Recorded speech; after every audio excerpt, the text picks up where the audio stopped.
technology. But there are some interesting things that came out of the study. So I'll talk just, a little bit generally about, as your question was, about what the license plate reader technology is. And I think it's important for us, first of all, to distinguish that license plate technology, ALPR technology, is used in several applications. And one of the first ones that comes to mind with many people when you hear about license plate readers are what we've seen for several years across the state of Tennessee and the nation, and the speed cameras or the intersection monitoring cameras that are used to then locate violations and then provide the background information for citations to be issued through the mail. And while that is an application of the ALPR technology, that's not what we're referring to or what we were looking at specifically in this study. So kind of separating that out to what we're talking about, and that's what we in law enforcement just refer to as ALPR technology. And that is simply collecting a massive amount of data. That is anything that passes by one of these high-speed cameras that are used to match alphanumeric characters to databases. So it reads the license plate at a very high speed and very quickly runs it across a database, or in some cases multiple databases, to give identifying information back to the user for whatever the purpose might be. And for law enforcement, we're seeing that used very effectively in the field for a lot of different types of criminal investigations. And so that was the focus primarily of our study, is to find out how that technology is being deployed in that particular setting. Well, I know a lot of folks see the cameras or the signs on even private parking lots that say it's, license plate readers in use, et cetera, at least around Knoxville area. I know I've seen those in several different places where people are tracking those things. So I think that's, as you say, becoming more and more pervasive, more common. Yeah, that's right. In the private sector. So what we're focused on here is if the public sector is to utilize it, particularly in our space in law enforcement, where individual rights can certainly be impacted, we want to make sure that we understand how the technology, what's capable of. That's right. And how it's being used. And I think we'll get into that probably, Jeff, as we go through your question. Yeah, absolutely. Yes, sir. That's on our list. All right. Susu, if you would, please, can you tell us a little bit about how the survey on the technology was conducted and kind of what your key objectives were with the study? Yes, I'm happy to. And thanks to David for bringing up this project. And also thanks to the IPS team, because everybody has contributed so much to make this project possible. And the initial thought was there's such a wide, fast, rapid diffusion of ALPR among large cities, and there are two national surveys indicating like 75 to 80% of metropolitan big cities are using it or are on the way to purchase those. So the idea is that, well, since it's going to be populating a lot of police departments, and there are benefits for sure, particularly efficiency benefits relative to like a manual check, tag by tag check. This thing is so fast. And with the efficiency, are we really using it in the right way? It's also very controversial over time, because you may have read some stories on the newspaper suggesting some cities are pausing the vendoring service and some cities are reuse this instrument. It's like DNA, like a body-worn camera, like CGIS crime analysis. It becomes a new critical part of policing toolkits. So the two objectives are: one is to try to figure out what's going on in the field, Because Tennessee is very different. The majority of Tennessee police departments are small, relatively speaking, relative to like New York, California, of course. And the second is that what would be the best way to use it, how it's being used, what the challenges are, and how can we make sure this toolkit, like all others, are put into field with legitimacy, effectiveness, and community trust. So the survey actually was, we've modeled this survey after the National LPR survey instrument, and they are two nationwide surveys targeting at ALPR uses nationwide. So we modeled that survey, and we modeled after that survey, we did a lot of change because actually Tennessee now has a new law about the data access data retention policy. So we focused more attention on how to manage the data. The key part of using AARPR is to use the massive data set or hot list to explore and to help fighting crime, to actually hopefully to have some deterrence effect. So we send all the survey via email to the chiefs of police departments. The population was about over 150. We got like 53 valid responses. The response rate was actually not bad given its email survey. Typical email survey would just generate like 10% or so response rate. We had roughly a third, like 30% response rate. So thanks to all those who have participated in this survey. And I'm actually confident that our findings really capture the field and capture the concerns, challenges, and the use patterns in different police departments there. Did most of the departments that responded, Susu, did most of them already have LPRs, or did most of them not deploy? It's very interesting. The usage pattern is very different in Tennessee. Among 53, we had 17 who said they had none, not even one unit. We have roughly two-thirds, 20-ish, 26, 27 there, who actually have purchased at least or loaned some units in their department. The challenges typically go back to whether there's enough funding, whether there's enough support, or there's a capacity. Because it requires technicians, IT people to provide a data set, to match the data. So three main challenges are those. But surprisingly, among those who did not have any units, roughly two-thirds, like 9 said they're not even interested. So I think the pattern is very different here in Tennessee. It requires a lot of research to explore. Mostly those departments without units are very small. The average size of their police officers would be around less than 10 or 15. Very interesting. Very interesting. Thank you. This is for both of you.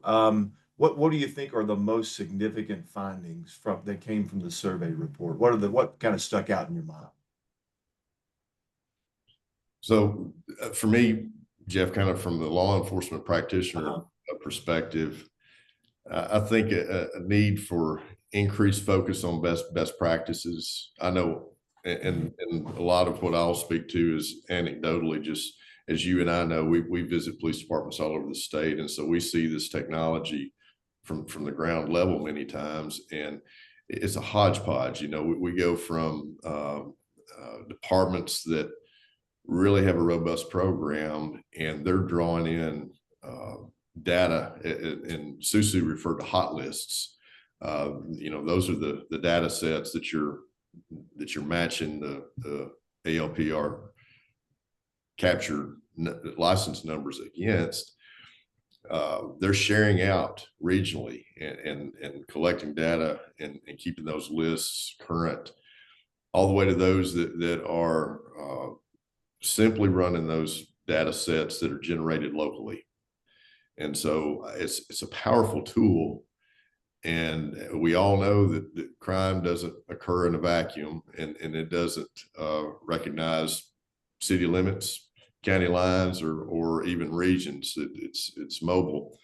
And the value of these things is immense if you collect immense data to bounce it off of. So I think that's one of the things. So policies and best practices, policy development to make sure that there is adherence to the relatively new law that's out there that tells us kind of what, you know, the 90-day purge that you have to apply to your data sets unless there is a ongoing criminal investigation.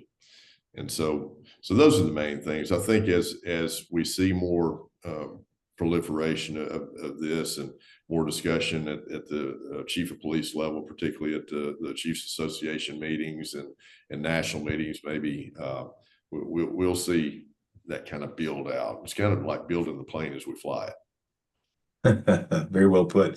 Susu, anything from your perspective?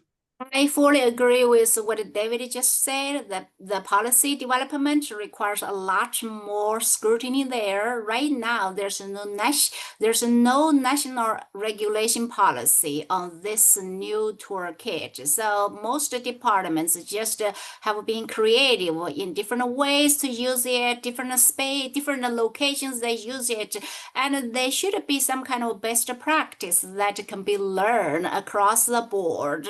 So the best practice is still developing, and particularly best practice can be context specific. It's recommended, for example, that ARPR will be dispatched to those hot spots where the crime would be concentrated, and giving officers random assignments to those hot spots, short duration hot spots, and those kind of best practices. Only local government, police department know where are the hot spots, how they can do it. And second thing is that this is not just a toolkit. It requires a human engagement. The frontline officers and frontline supervisions would be critical part to reap the benefits of this new toolkit. Because if a police officer don't move around, they just keep still there and won't generate any positive data there. If the frontline supervisors don't assign those people according to the best practice, the effectiveness would be sacrificed. So there are multiple layers of challenges, not just focused on the instrument, is not just focused on the ARPR unit. It focused on how organizations really tap this new tool to achieve the best benefits there. It also has another layer that is on the community side, because where you dispatch those units, how you use those units to deter crime, to actually interact with different kind of communities that might have some legitimacy concern. They might have some data privacy concern. So it requires a lot of thinking to regulate or manage it. And the best practice is still ongoing. So the local departments have a lot of leeway there. They need to have some assistance, some guidance there. So hopefully the research will be going faster than what's going on now, so that there will be better manuals on the table for everybody. I think that's good. I think that's really important you said about how you use the data. And if you don't get out and actually use it and synthesize it and actually take action on it, then it's not worth much. Were there any surprises from either of you when you saw the information you gathered, David? Yeah, I was a little surprised. I guess, again, being in the field, I hear the anecdotes about the keys to solving some incredible cases out here, and references back to the ALPRs. In fact, I can think of down in a DA down in Southwest Tennessee that 2 years ago was singing the praises and advocating for every jurisdiction in his multiple county district to employ that technology, and basically they have down there, because he was seeing the benefits of the case information that was being generated to help bolster their cases, their criminal cases. So when we received the survey data back, there was a lot of focus on stolen vehicles. And I think maybe the reason why is because that's something that can be attributed solely. The capture and then the prosecution of a case can be attributed solely to that one technology, instead of that technology application piece just being a part of or one component of a larger criminal investigation. And I'll give you another example that's just happened, and I think probably everybody on the call, or most of us, will be familiar. Our friends over at Jackson, Tennessee, who were very, very helpful, by the way, and I actually got some pictures for us of some of their ALPRs. But just over a week ago, they had a quadruple murderer. Very wide net being cast around the country trying to capture this Drummond fella, and they captured his vehicle on one of their ALPR units, which then honed in and really narrowed their search, which ultimately led to the arrest of that quadruple murder suspect. So there's an example of the application of the technology. Now, I'm not sure how that comes across in the survey data, because that's certainly, there were a whole lot of components that led to the capture of Drummond. But certainly that was a key piece that helped them narrow the focus. So I think my takeaway from this is Susu and we work in the future on continuing this type of data collection, is to hone our tool and to collect a little bit broader sampling of,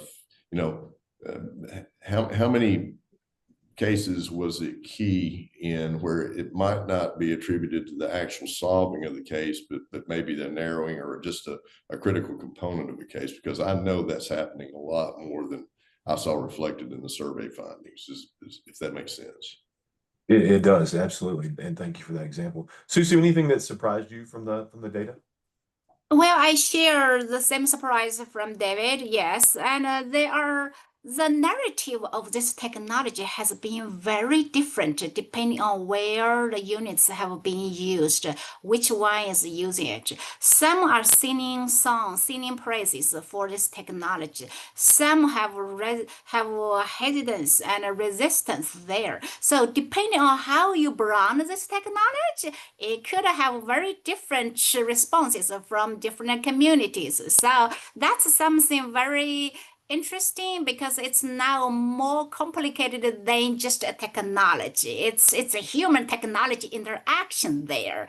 And the one big surprise for me is that we try to ask police department how many arrests have been made due to the use of the ALPR units, and very few. This is actually very well aligned with existing literature suggesting that using ALPR is not super effective. It's efficient, but not necessarily effective in fighting against crime, possibly because we haven't used the best practices. So using technology is one thing, and crime reduction and deterrence could be a little bit removed as of right now. How to build a bridge between technology use and final effective, that's still open for some discussion there. So, and particularly their other concern would be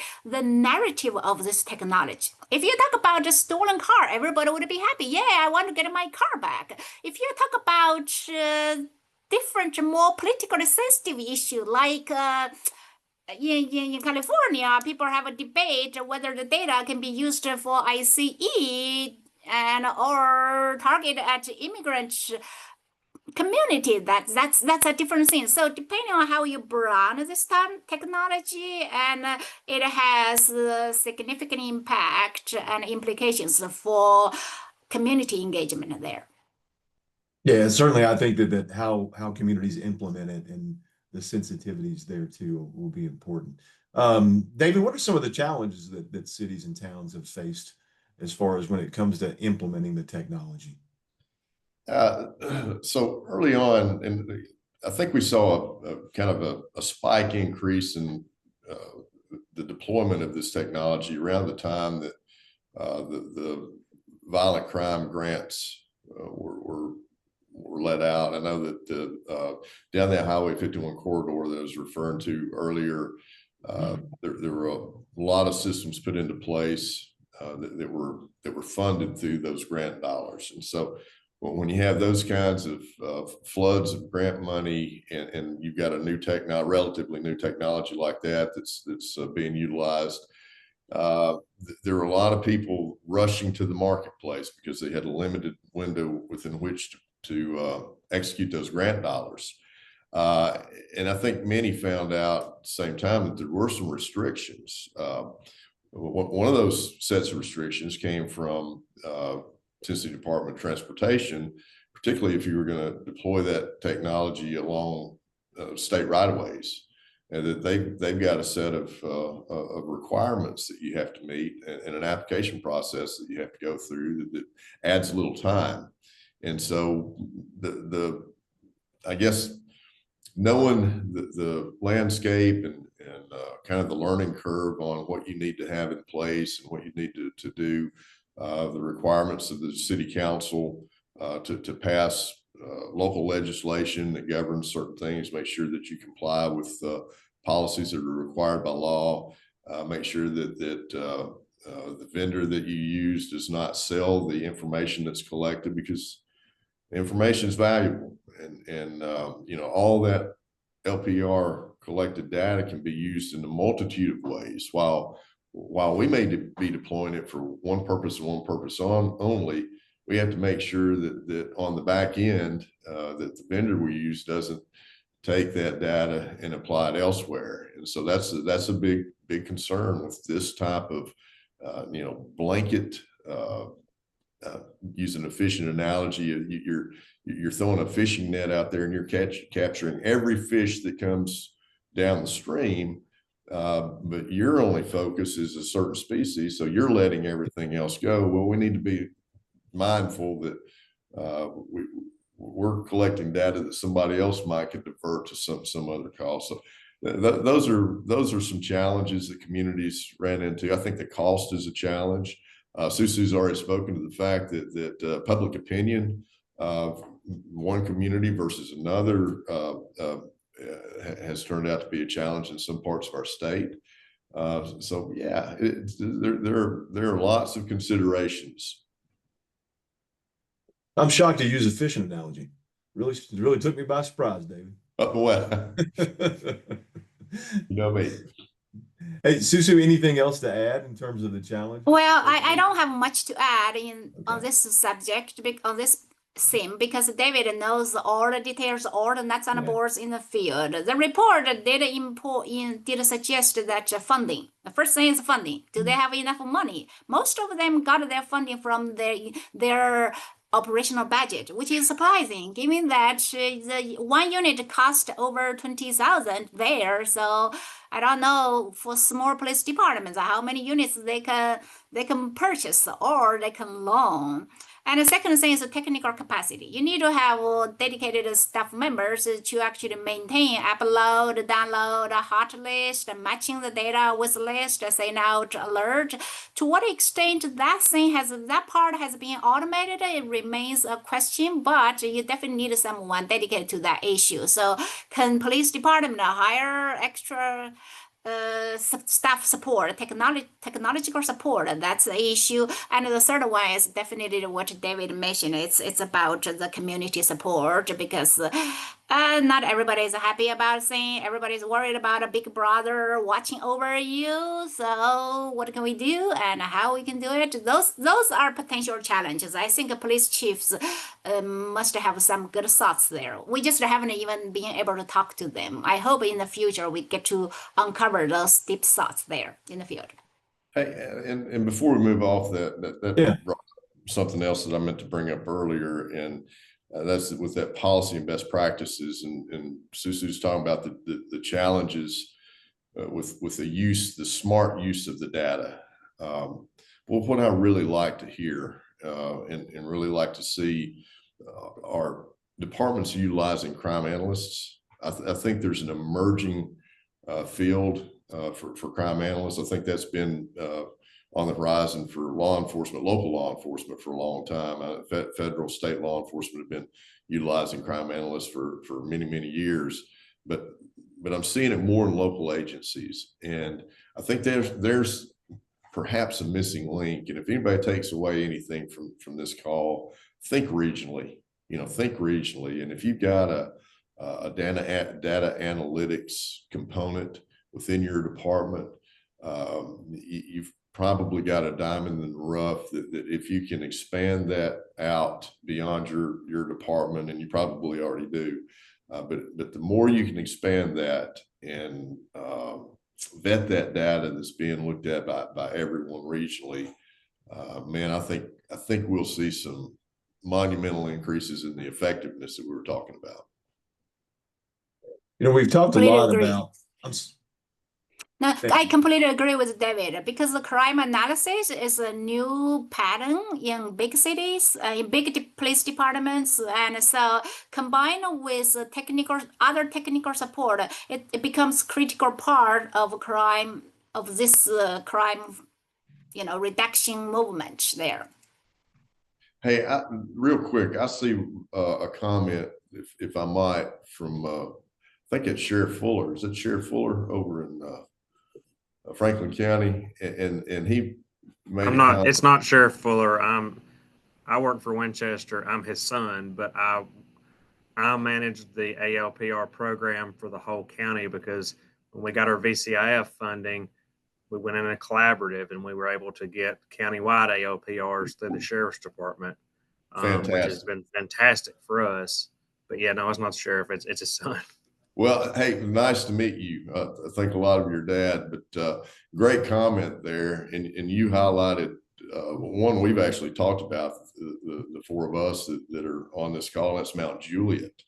Jeff actually brought them up the last time we had a conversation about the use and the effective use that they're showing using the ALPR systems there. So thanks for bringing that comment up. I actually, whenever we were looking at this implementation, I had met at the time, I think it was Lieutenant Chandler or Captain Chandler with Mount Juliet, and he's actually who I acquired my policy from, because at the time when we were starting all this, we didn't really have a TALIA or a CALIA policy that we could kind of go off of. So it was kind of like best practices. So I used his, and then of course I really liked what he did to help public perception. I think theirs is like Guardian Shield or something like that. So then I came up with an acronym. I called mine SAINT, Surveillance Assisting Investigations, Narcotics, and Traffic. And that acronym kind of helped like people understand what we're doing and what we're trying to do with our ALPR system. So when we rolled it out here, I put out like a 7 or 8 slide thing about informing the public of what this is for, what it's doing, what it'll help us do. And we've had great success. But like I said, the only thing that's been aggravating is the citation generating ALPRs, because then people have this perception that we're just out here trying to gain funds. Yeah. Yeah. Great comments. Thank you for that. That's you're modeling exactly what we hope to see with departments just starting out. And don't reinvent the wheel. Look for some best practices and some good policies, and you're finding it. So good work. We're going to keep an eye on you, see how you're doing down there. Let's talk for a few minutes about the privacy and legal issues, because that's always kind of on everybody's radar when we talk about implementing this technology. So can y'all kind of opine on some privacy and legal issues you've seen coming to light? Yeah, we've talked about it some, that there's an entire, we don't even know what the technology could be used for. That's an emerging thing as well. And we all know that any tool that's used for good can certainly be used for bad. So there's legitimacy to the privacy question, absolute legitimacy to the privacy question. So it comes down to public trust, and I think it comes down to communication. That's right. Ryan was just speaking to that, and that they thought it out even to the name of their program, so that even in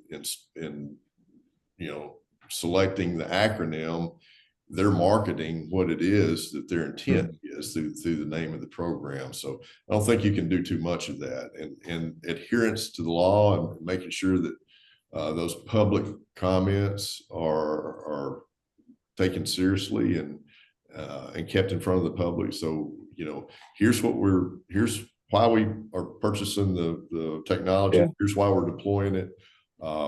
Here's how we're going to use it. Here's how we're going to make sure we're in compliance. Oh, and here are some great results.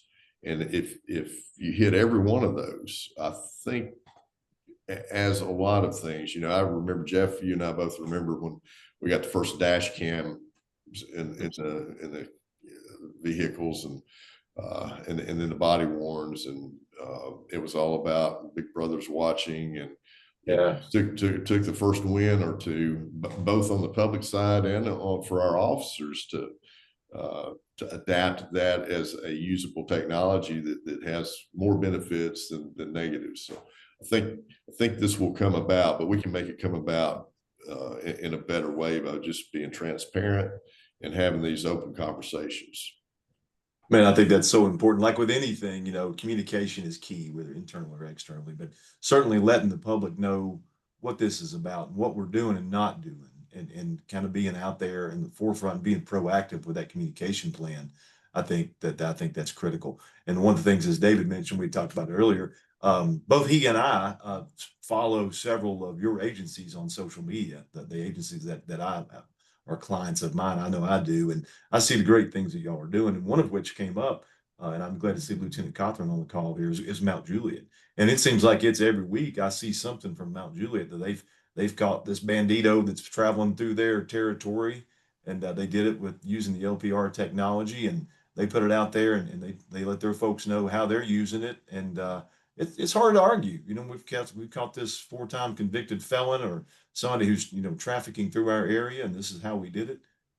That's the kind of communication. I think that's the kind of good work that we need to toot our own horn about, if you will. I think police agencies sometimes don't do enough of that, and so kudos to Mount Juliet for doing that well.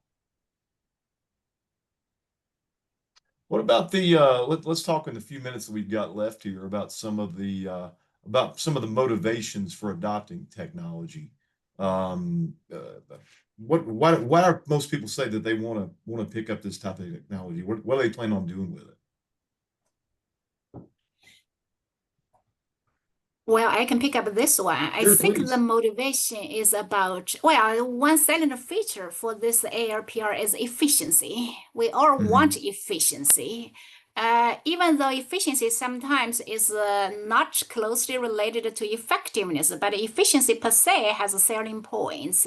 And given that local police departments often are short-staffed and under tremendous pressure patrolling the street, so any bit of help would be great. So that's the main motivation there. Also, I think using these units is also, I wouldn't say become a fashion, but it's it's a easy learning, is a low hanging fruit, because a lot of police department have been using it, even though there's no national regulation or assessment, and there's a lot to learn, and there's a lot to talk about. Vendoring in companies and industry has been doing great work pushing for the use of it. So the motivation can be multiple side, but there's definitely strong push from particularly from the vendoring business side on using it, and from also police department side to have more of it. So the national trend has been that most big departments have been doubling or tripling the units they have purchased over the past 5 years. So it is a thing that hitting the road there. Interesting. That's very interesting. David, anything else to add on that? Yeah, I think we talk about proactive versus reactive crime.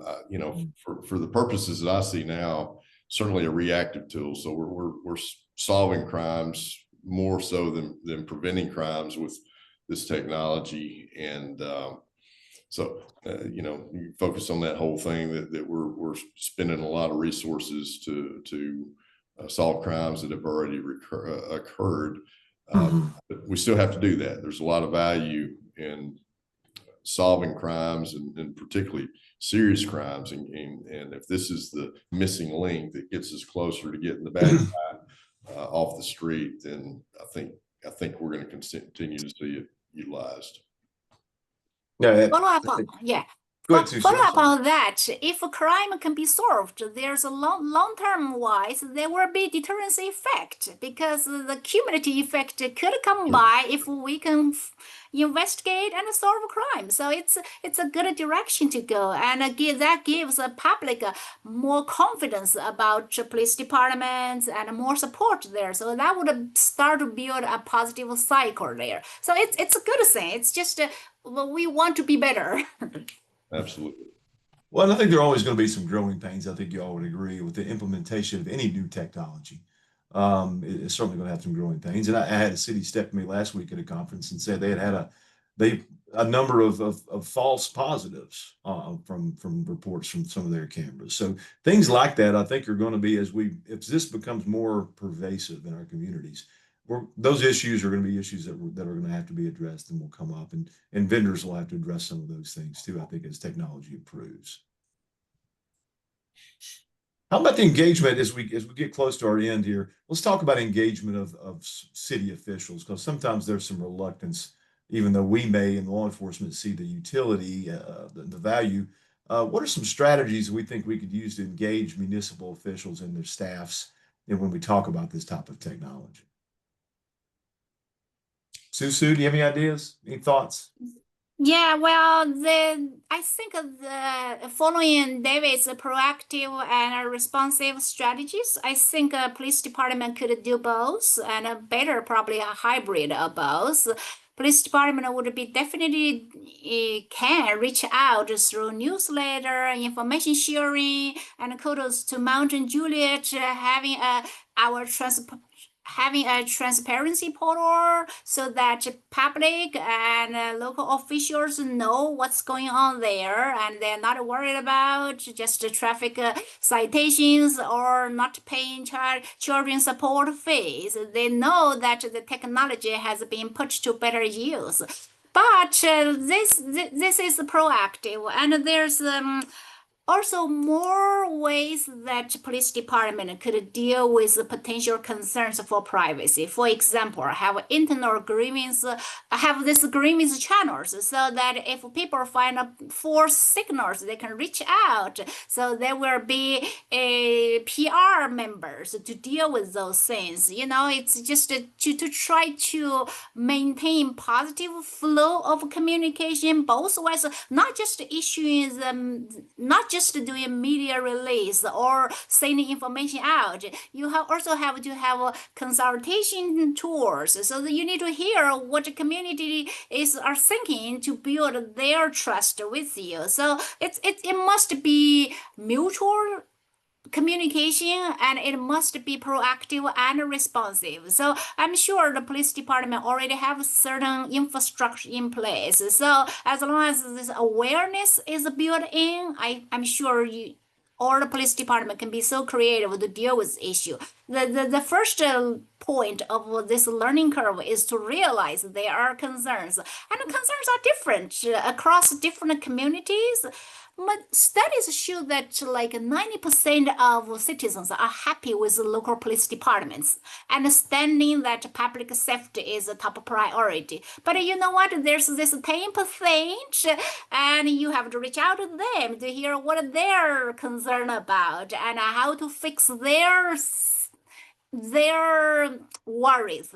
That's something that requires a targeted effort to do some public relation movement, to actually not just sending information, to really talk with them, consult with them, and address their issues there. Yeah, well, Great. Go ahead, Dave. Yeah, just well said. Everything. Yeah. Everything Susu said. I think that my challenge for those on the call that already have the technology deployed is tell your story. And Good. Mount Juliet, it's been pointed out several times, is doing that very effectively. But tell your story, because your successes may very well encourage and give the tools necessary to your law enforcement partners in the next town, the next county, to have the effective tool to go before council or that 10% and say, hey, here's why we need this, because this was key here. And we need those keys in our jurisdiction. So yeah, tell your stories and communicate. And I also challenge you to do what I've already seen on the comments, and that's share your contact information with each other so that you can share best practices and policies. And certainly with Jeff and I as well, we don't mind being that conduit of information share. That's right. Very good. Very good. Thank you for that. That's a good idea. Good points. All right. I think that brings us to the kind of the end of our formal list of questions and things that we wanted to know from the study. Francis, we have any questions? I think I saw a couple Yes. pop up in the chat. Yeah, can you all hear me? Yeah. Okay, great. So one question from Travis Ramsey is in the Q&A, and the question is, are there any cooperatives, in parentheses, Omnia/Sourcewell, or state contracts with vetted LPR solutions? So we kind of intentionally stay out of the vendor arena, but just kind of as a going back a couple of years, there were some issues with getting vendors vetted, specific vendors through the TDOT application process that I mentioned earlier. Most of you that have gone through that process know what the requirements are. So I may be singing to the choir a little bit there. Unless something's changed with VCIF, at least it was only Vigilant. That was the only vendor that was applicable under that that program. Now, I mean, if it's your own money, you can use Flock. But I know with the TDOT process with VCIF, it was only going to be Vigilant, which is Motorola. Right, so thanks for mentioning those names. I was going to try to stay away from us mentioning the names of vendors. Don't mind you guys doing that. But just make sure before you get too far down the road that you have vetted whoever your vendor is with TDOT and with your grant funding source, if you're using grant dollars. There's a new report published by Homeland Security on automated license plate registration market survey report, which actually document 16 kinds of ARPR instruments. So if people are interested, then you can check those 16. All the parameters are documented there. So I'm going to share that report on the chat session, so everybody get to see it. If that, well, to what extent that helps, I don't know really, but that's the beginning part to explore the market there. Perfect, Susu. Thank Yeah, you. that's great. Excellent. Yeah. Well, the other question we had is related. Have you evaluated the use of which platforms are being utilized? The market is really a two-player challenge right now, Flock versus Vigilant. And I think, Ryan, you asked that question, and maybe it was to your peers. I mean, I just asked the question just because Yeah. what I'm seeing down here is you have a lot of agencies that that have come on with Vigilant because that was what we were offered. And granted, I mean, I have no complaints, but you're also seeing a lot of people that go with Flock because some agencies, I mean, it's just like anything else. I mean, it's like whether you're running a federal SIG light bar versus a Wheeling light bar, it's just all what people know. And the challenge that I've seen is it's not like the consolidation of data like we have with NCIC. It's each place is keeping their own set of data, and you have to go into each one to actually view what the captures are. And that's a bit of a challenge from the application aspect because I've got to call over to my counterpart, the next jurisdiction over, because he has the Flock and I have Vigilant. So we help each other. I was just curious how, what was from and I know that the state doesn't want to get too much into the who has what. I was just curious because it is a little bit of a challenge if the two systems don't talk to one another. Absolutely. And if, going back to our request for regionalization, if you've got two systems that don't talk to one another and you're trying to apply a regional system, then that does create one more step in the process, doesn't it? Right. Oh yeah. Yeah. We're just thankful everybody's getting on board. I mean, it's at least, at least it's bringing us, out of the dark ages per se. I don't see any other questions. This has been a really good discussion. I did see a comment from Mount Juliet. These days, being your own advocate is vital to any successful mission. Thanks, David. There's some good comments, very helpful. Anybody else have any questions? We have about 10 minutes left in our Q&A if anybody wants to send anything in or just unmute. I have put up some additional resources on the PowerPoint, and Susu dropped in the link to that Homeland Security document she was talking about, so be sure to grab that. And I've dropped a link in, oops, well, I grabbed the wrong link on mine. Sorry about that. Let me, I just reposted the Mount Juliet information. So here, we'll get this.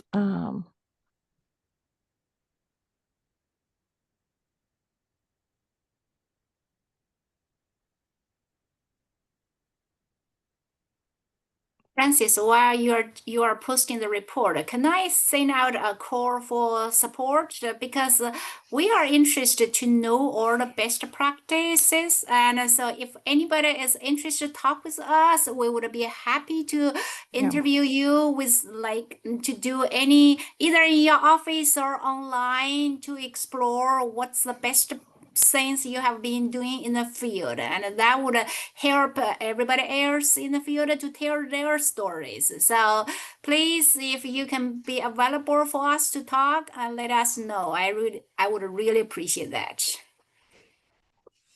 Yeah, I think, didn't we talk about maybe some additional case studies or Yes. follow-up if appropriate? So yeah, it'd be interesting to know if anybody would be interested in participating in that. And we're easy to find. So particularly Jeff and myself are, That's right. Our information's out there. Our cell phone numbers are with our names on our MTAS website. So please feel free to reach out and we will wrangle Susu into the conversation. But what a great partnership we've got with the Baker College there, and Susu and you and all the information that we're able to glean using those resources. So thank you. It's our on top policy. top the refrigerator in the white. Dana, we can hear you. That's great. You have been so successful. That's wonderful. Thank you for sharing. All right. Well, I will just draw your attention to the additional resources. We are going to send out a PDF version of the presentation, and I see there's a question about a recording. We are recording, so we will send that out as well with the PDF. But Jeff, I'll go ahead and let you just wrap up with the panel, and then I'll finish up right here. Yes. Oh, so Susu, thank you very much. David, thank you very much as normal and as usual. And Francis and your team for working so hard and helping us put this together and get information out to our customer agencies, our clients. We're all trying to do a really hard job and trying to do it the right way and trying to do it transparently, supporting each other. So I think this goes a long way in doing that. And there are folks that are doing this really well. And if, as always, like we tell you, there's somebody out there that's got the same question you've got. If you don't ask it, somebody else out there may not benefit from the answer. So please reach out to me or David, reach out to your peers and colleagues and associations, Sheriff's Association, Police Chiefs Association, etc. But thank you all for joining us. We appreciate you. And again, if we can be of assistance, feel free to give us a holler. Absolutely. Thanks again, everybody, and especially to Jeff and David and Susu. It's been a pleasure working with you guys on this project. And just thank you for doing this today. I think it's been worthwhile. We do have another webinar coming up, and it's in October, and it'll be kind of an overview of MTAS services. We'll have one of our management consultants and hopefully one of our training team members on that call to answer questions and talk a little bit about how we can serve you all.